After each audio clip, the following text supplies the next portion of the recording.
Millions of people try to read the Bhagavad Gita every year. Most of them give up before chapter 3. Not because the Gita is too difficult, but because they approach it the wrong way. Today, I'm going to share exactly how to read the Bhagavad Gita so that it actually transforms your life, not just sits on your shelf collecting dust.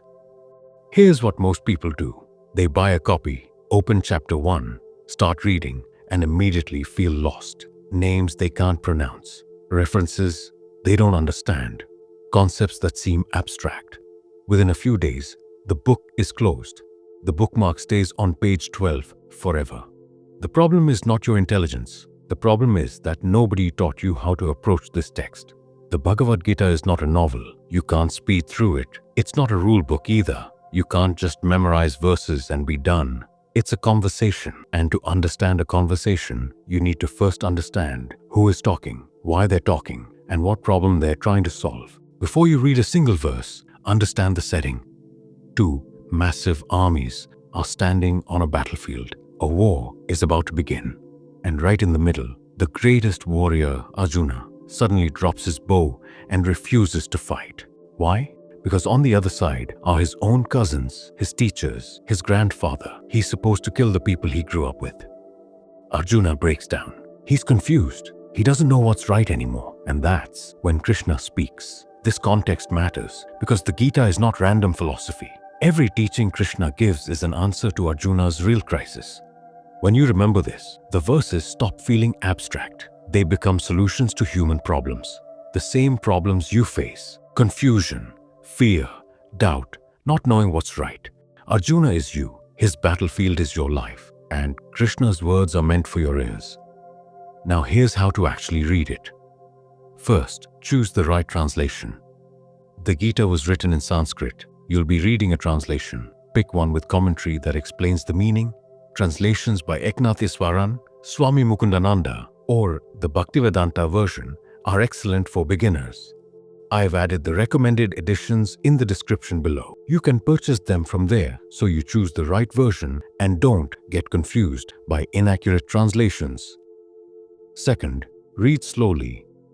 1 chapter per week is better than finishing the whole book in 2 days. Read a few verses daily. Sit with them. Think about them during your day. Third, don't try to understand everything immediately. Some verses will confuse you. That's okay. Mark them. Move on. When you revisit the Gita later, those same verses will suddenly make sense. Fourth, apply what you read. The Gita is practical. If you read about detachment, practice it that day. If you read about focus, observe your own mind. Let the verses enter your life, not just your head. Fifth, use modern tools to deepen your understanding. Today, we're fortunate to have AI tools like ChatGPT, Perplexity, and other study apps that can instantly explain any verse from multiple angles. You can search a chapter, a specific verse, or even a concept, and these tools break it down in simple language. They won't replace your personal reflection, but they can remove confusion, clarify context, and help you understand the Gita far more deeply than reading alone. In chapter 4, verse 34, Krishna himself explains how to approach sacred knowledge. Learn the truth by approaching a spiritual master. Inquire from him with humility and render service. The wise who have realized the truth can impart knowledge unto you. This tells you something important. The Gita rewards humility. Come to it as a student, not a judge. Ask questions. Seek understanding. Don't read to debate. Read to learn. Here's something that will help you tremendously. The Gita has 18 chapters, but they follow a structure. Chapters 1 to 6 focus on the individual, who you are, how to act, how to control the mind. Chapters 7 to 12 focus on the divine, who is Krishna, what is the nature of God, how to connect with the Supreme.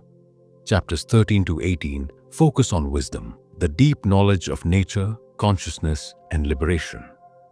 When you know this structure, you won't feel lost.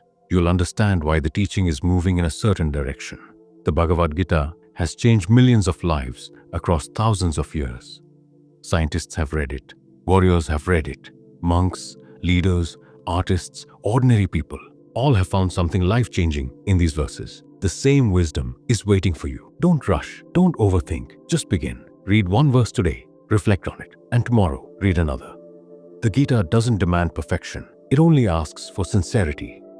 If this video added value to your journey, you can support the channel through Super Thanks. Thanks for watching.